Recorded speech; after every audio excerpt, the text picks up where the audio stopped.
ఆంధ్రప్రదేశ్ ముఖ్యమంత్రి నారా చంద్రబాబు నాయుడు గారు అమరావతికి రాజమార్గం లాంటి సీడ్ యాక్సిస్ రోడ్ని నిన్న అట్టహాసంగా ప్రారంభించడం జరిగింది. అయితే దానికి సంబంధించి ముఖ్యమంత్రి చంద్రబాబు నాయుడు గారు అనేక మందికి రైతులకి వీళ్ళందరూ కూడా కృతజ్ఞతలు చెబుతూ సీడ్ యాక్సిస్ రోడ్డు యొక్క ప్రాముఖ్యతని స్వయంగా ఆయన మాటలోనే వివరించి చెప్పారు. అయినా కూడా సోషల్ మీడియాలో మరోపక్క వైఎస్ఆర్సీపీ పార్టీకి సంబంధించిన ముఖ్య నాయకులు వీళ్ళందరూ కూడా సీడ్ యాక్సిస్ రోడ్డు గురించి కొన్ని కోట్ల రూపాయల కుంభకోణం జరిగింది, అనేక అవకతవకలు దీంట్లో జరిగిందని చెప్పేసి మళ్ళీ తెర మీదకి వచ్చారు. అయితే అసలు సీడ్ యాక్సిస్ రోడ్డు అంశానికి సంబంధించి మరిన్ని విషయాలు తెలుసుకోవడానికి మనతో పాటు ఉన్నారు ఆంధ్రప్రదేశ్ రాష్ట్ర కమ్మ కార్పొరేషన్ డైరెక్టర్ అడిసిమల్ శ్రీనివాసరావు గారు. సార్ నమస్తే అండి. నమస్కారం అండి. సార్, సీడ్ యాక్సిస్ రోడ్డు నిన్నటి నుంచి ఎక్కడ చూసుకున్నా కూడా ఈ సీడ్ యాక్సిస్ రోడ్డు గురించి చర్చ జరుగుతుంది. ఓ పక్క ప్రభుత్వం దాన్ని ఎంత ప్రతిష్టాత్మకంగా నిర్మించిందో దాని ఒక ఉపయోగాలు ఏంటని చాలా స్పష్టంగా చెబుతున్నప్పటికీ లేదు, కిలోమీటర్కి దాదాపు 120 కోట్లు 150 కోట్లు ఖర్చు పెట్టారు, ఇంత ఖర్చు పెట్టడం అవసరమా, ఇంత భారీ స్కామ్ ఇది అని చెప్పేసి వాళ్ళు మాట్లాడుతున్నారు.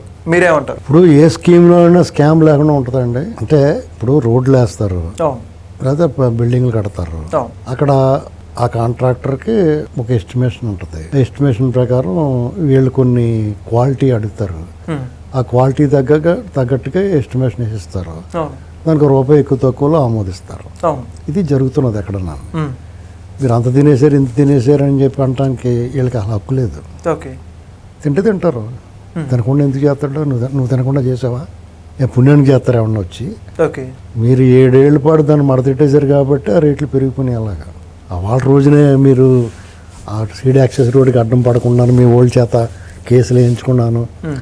మీకు అమరావతిని ఆలస్యం చేయటంలో తిలా పాపం తలా పిడికుడు ఉందండి. అందరూ చేసేశారు. రాయమండ్రిలో అన్నీ విసర్జించి కూర్చున్నానన్న ఉండవెలితో సహా అందరి పాత్ర ఉంది. వీళ్ళందరూ మట్టి కొట్టుకుపోతారు, పాపం అనిపిస్తారు. కొంతమంది అనిపించారు ఆల్రెడీ. తర్వాత ఆ పాప పరిహారం అయిన తర్వాత మళ్ళీ లైన్లోకి వచ్చారు. ఇప్పుడు ఇతనంతే. ఎందుకంటే అది కొన్ని వేల మంది ఒక త్యాగం కింద లెక్కది. దాని వాళ్ళ పైగా వాళ్ళందరూ ఆక్రోశించారు, ఆవేదన చెందారు జగన్మోహన్ రెడ్డి చర్యల వల్ల. వాళ్ళందరూ ఉసురు ఉట్టినే పోదండి. రాష్ట్ర రాజధాని గౌరవం, ఆత్మగౌరవం, ఆత్మాభిమానం, ఒక ఎమోషను ఇవన్నీ పక్కన పెట్టినా కానీ వాళ్ళందరినీ హింసించినందుకు శిక్ష పడద్దు అందరికి. 2 సంవత్సరాలు పట్టింది. ఇక్కడ జగన్మోహన్ రెడ్డి గారు వాళ్ళు ఒక చిన్న విషయం ఆలోచించు. ఆయన ఇంటి పక్కనే ఆయనకు స్థలం కావాలనుకుంటే వాళ్ళందరినీ ఎక్కడ కొట్టేశాడు, తరివేసాడు, లాగేసుకున్నాడు వాళ్ళందరి దగ్గర. లేకపోతే 22 ఇయర్లో పెట్టేశాడు. ఇక్కడ చంద్రబాబు నాయుడు గారు ఎన్నాళ్ళు వెయిట్ చేయండి, న్యాయస్థానాలు అనుమతి ఇచ్చే వరకు ఆగాడు. ఎప్పుడో లాగేసుకోవచ్చు. గతంలో కూడా నోటీస్ ఇచ్చారు, అది కూడా 2013 భూసేకరణ చట్ట ప్రకారం నోటీస్ ఇచ్చారు. జగన్మోహన్ రెడ్డి రాగానే ఉపసంహరించుకున్నాడు. మళ్ళీ మొదటికి వచ్చింది. తను అసలు ముట్టుకోలేదు, తనకు ఏ పని మొదలట్లేదు, ఉన్నదాన్ని పాడు చేశాడు. రోడ్లు గట్ట తవ్వుకుపోయారు. ఇప్పుడు మళ్ళీ నోటీస్ ఇచ్చి సిఆర్డీ అని కూడా దాన్ని రకరకాలుగా మార్చేద్దామని చూసాడు అతను. కుదరలేదు పాపం. ఆ చట్టాన్ని ఇష్టపడి చేద్దామని చూసాడు, కానీ పోవాలి అంత డామేజ్ చేయాలి, అంత డామేజ్ చేసాడు. సరే, ఇప్పుడు కెన్నాళ్ళకి అయ్యింది. ఇప్పుడు ఆ సీడ్ యాక్సెస్ రోడ్డుకి సంబంధించి ఒక పార్ట్ అయ్యింది, ఇంకా చాలా ఉంది. అర్జెంటుగా ఒక యాక్సెస్ వచ్చింది.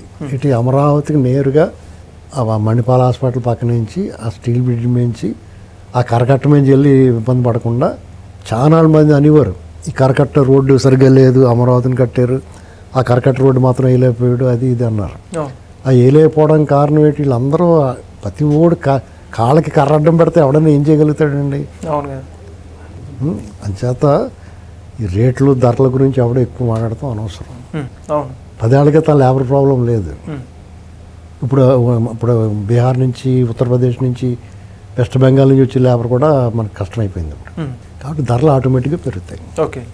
మరి ఇప్పుడు అయితే చూసుకుంటే సిమెంటు, ఐరన్, ఇసుక అన్ని ధరలు పెరిగినాయి కదా. లేబర్ కాస్ట్ కూడా పెరిగిపోయింది, ఆటోమేటిక్గా పెరుగుతుంది. వీళ్ళు చెప్తారు అందులో కుంభకోణం జరిగింది, స్కామ్ ఉంది, ఉంటే ఉంటుంది. మాకు అయినా అనవసరం. జగన్ 1 లక్ష కోట్లు 2 లక్షల కోట్లు దుబ్బేయడు, మేమేమన్నా అన్నావా? ఏంటండి, మేమన్నా అడుగుతున్నావా? సిగ్గు లేకుండా 13 ఏళ్ళ నుంచి బెయిల్ మీద తిరుగుతున్నాడు, ఏం చేయగలుగుతున్నావు? అవునా కదా. మూసుకుని ముందు పని అయిందో లేదో చూసుకుంటున్నా. ఇప్పుడు జనం తాలూకు ఇది ఏంటంటే అమ్మాయి అయిందిరా బాబు ఓ పని అయింది, వాళ్ళకి అవసరంలో ఆ క్వార్టర్స్ కట్టిన అమ్మాయి ఒకటి అయింది, మిగతా కూడా కట్టేయండి బాబు, ఎంతో కొంత అవునాయి అవుతే ఉన్నాయి. ఓకే. ఇప్పుడు ఎవరిని ఆపగలుగుతాడండి ఎవడన్నా ఇప్పుడు వాళ్ళు ఏమైనా పట్టుకుంటున్నారంటే పట్టుకుంటలేదు కదా. వాళ్ళ నాన్న ఉండగా కొల్లగొట్టేసిన సొమ్ములకి 18 కేసులు ఏమని కింద ఉన్నాడు ఈడీ సిబిఐ కేసుల్లో. ఇప్పటికే కూడా దాని మీద ఎవడో మాట్లాడతలేదు, అసలు అది కేసులు లైన్లో రాలేదు. ఇంకా అలా సాగుతూ ఉంది. ఇతను అంతమే ఇతను పోతాడు 100 ఏళ్ళు వచ్చేసి, కానీ ఆ కేసులు తేలం కదా. మనం చూస్తున్నది అదే కదా జరుగుతుంది, కనపడుతుంది. అటువంటిప్పుడు ఎందుకు ఊరికే తింటే తింటారు, పని అవ్వాలి. మనం కోరుకునేది ఏంటంటే తింటే తిన్నారు కానీ రూపాయి ఎక్కువైనా కానీ పని బాగా చేయబోయే బాబు అంటాం కదా మనం. త్వరగా చేసేసి కొంచెం తొందరగా చేయి, రూపాయి ఎక్కువ తీసుకోగలిగితే కానీ పని చేసి పెట్టు అని అడిగే పరిస్థితులే కదా ఇప్పుడు. అదే జరుగుతుంది ఇప్పుడు. అంటే మీరు అయితే ఇందులో అవినీతి జరిగిందంటారా అంటే దాన్ని అవినీతి అని ఎందుకు అంటారు? వాళ్ళ పారితోషికం పని చేసిన వాళ్ళకి అది ఇంకా నయం కదా, పని చేసి తీసుకుంటున్నారు కదా వాళ్ళు. ఏ పని చేయకుండా ఇంట్లో కూర్చుని డబ్బు వేయడు కదా డబ్బులు జగన్మోహన్ రెడ్డి లెక్కల మీద కట్టాను. అతను ఏం పని చేసాడు? ప్రజలు ఎన్నుకున్న పాపానికి ఇంట్లో కూర్చునే కదా దొబ్బేసాడు అంతా. దానికి అన్ని బెటర్ కదా, రోడ్డు వేసో బిల్డింగ్ కట్టో లేకపోతే ఇంకో పని చేసో డబ్బులు సంపాదించుకుంటారు, తప్పే ఉంది. అంటే వేసి ₹1 తినేవచ్చు అంటారు ఖచ్చితంగా. అది ఎందుకు చేస్తాడే, ఎందుకు చేయాలి? లాజికల్గా ఆలోచించు, నువ్వు ఎందుకు చేయాలి? ఎవడన్నా పుణ్యానికి చేస్తాడు ఎవడన్నా వచ్చి, ఎవరన్నా చేస్తున్నాడు పోనీ అలాగా? ఎక్కడుంది? చిన్న కూలి పని చేసే దాంట్లోనే ఇప్పుడు అలా చేసిన వాడిని నువ్వేమన్నా మెచ్చుకుని మేకతోలు కప్పుతున్నావా? అంటే నువ్వు ఇప్పుడు అలా నీకు రూపాయి లబ్ధి లేకుండా ఊరికి ఉపకార కింద పనిచేసినా విమర్శిస్తున్నావు నువ్వు స్కీములు స్కాములు చేసినా విమర్శిస్తున్నట్టు. అప్పుడు నువ్వేం చేస్తా బెటరు? స్కీములు స్కామ్లే చేసుకుంటారు. ఇప్పుడు చంద్రబాబు నాయుడు గారు ఒక్క రక్తపు చుక్క కారకుండా ఒక్క లాఠీ విరగకుండా భూస్వామీకరణ చేసి రాజధానికి భూస్వామీకరణ చేసి రాజధాని నిర్మాణం తలపెట్టాడు. మీరందరూ ఏం కూసారు? జరీబు భూములు, ఆ భూములు, ఈ భూములు రైతులకు ఇష్టపడి ఇచ్చిన తర్వాత మీకెందుకు? కందకలేని తర్వాత కత్తిపెట్టకెందుకు? మీరందరూ ఎందుకు మాట్లాడారు? పైగా దాన్ని ఆ కేసులు ఈ కేసులు వేసి ఎందుకు ఆపారు? అంటే మీరు రాజకీయం ఎంతసేపు కుట్ర రాజకీయాలే. ఇప్పుడు అది పని పూర్తవునే వేరే రకంగా విమర్శలు చేసుకోవటం మానేసి దాన్ని చెడగొట్టాలి. ఇవాళకి దాని మీద ఎడుతున్నారు. సిగ్గు లేకుండా సిఆర్డీఏ పరిరక్షణ సమితి అని బయలుదేరతారు. ఇప్పుడు సీడ్ యాక్సెస్ రోడ్ ఇప్పుడు క్వార్టర్స్ కట్టారు. పేరు నాని ఏమంటున్నాడు, ఇప్పుడు ఎమ్మెల్యేలకి ఎమ్మెల్సీలకి ప్రజాప్రతినిధులు కట్టారండి, వాళ్ళు కేటాయిస్తారు.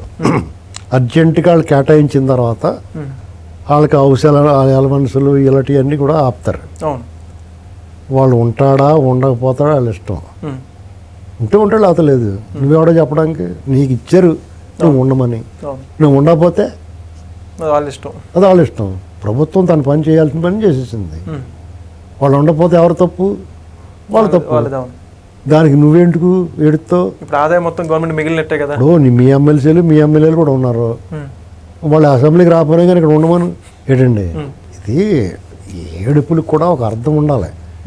ఏడుపు కూడా రాగయుక్తంగా ఏడితే వినసొంపుగా ఉంటుంది. చిరాగ్గా ఏడిచారు ఇంకో డెప్ప మీద లాగాలంటుంది.